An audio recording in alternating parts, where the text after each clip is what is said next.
വിസിയുടെ വിലക്ക് തള്ളി ഔദ്യോഗിക വാഹനത്തിൽ കേരള സർവകലാശാലയിൽ എത്തി registrar doctor KS Anilkumar.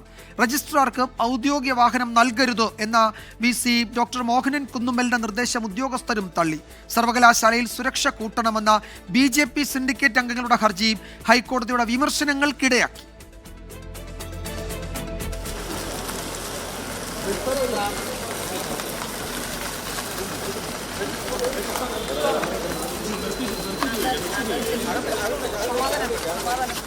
Registrar KS Anilkumar ഔദ്യോഗിക വാഹനത്തിൽ തന്നെ കേരള സർവകലാശാല ആസ്ഥാനത്തെത്തി.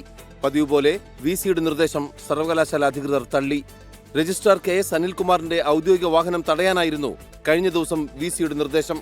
സെക്യൂരിറ്റി ഓഫീസറോട് ഡ്രൈവറിൽ നിന്ന് താക്കോൽ വാങ്ങി വാഹനം സർവകലാശാല ഗാരേജിലേക്ക് മാറ്റി താക്കോൽ രജിസ്ട്രാർ ഇൻചാർജ് ഡോക്ടർ മിനി കാപ്പനെ ഏൽപ്പിക്കാനുമായിരുന്നു വിസിയുടെ ഉത്തരവ്. സ്വന്തം വാഹനമില്ലെന്നായിരുന്നു രജിസ്ട്രാറുടെ മറുപടി.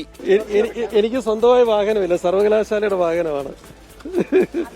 സർവകലാശാല ആസ്ഥാനത്ത് സുരക്ഷാ പ്രശ്നങ്ങളുണ്ടെന്ന് BJP സിൻഡിക്കേറ്റ് അംഗങ്ങൾ. കേരള പോലീസ് അല്ലെങ്കിൽ കേരളത്തിന്റെ സർക്കാർ ഇവിടെ ഏർപ്പെടുത്തിയിട്ടുള്ള സുരക്ഷാ സംവിധാനം സമരക്കാരെ സഹായിക്കുന്ന രീതിയിലായിരുന്നു. സുരക്ഷിതത്വം ഒരുക്കേണ്ട പോലീസ് സമരക്കാരെ കൈപിടിച്ച് ഉയർത്തിയ സെക്ഷനുകളിലേക്ക് കൊണ്ടുപോകുന്ന കാഴ്ചയാണ് കണ്ടിട്ടുള്ളത്. എന്നാൽ ഈ വിഷയം കോടതിയിൽ ഉന്നയിച്ചപ്പോൾ രൂക്ഷമായ ഭാഷയിലാണ് ഹൈക്കോടതി പ്രതികരിച്ചത്.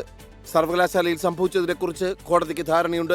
നിങ്ങളെ ആരെങ്കിലും തടയുകയോ ആക്രമിക്കുകയോ ചെയ്തോ എന്നാണ് കോടതി ചോദിച്ചത്.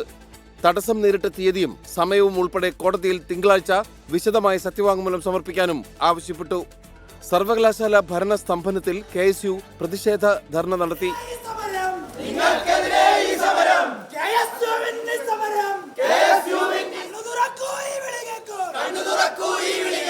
24 തിരുവനന്തപുരം.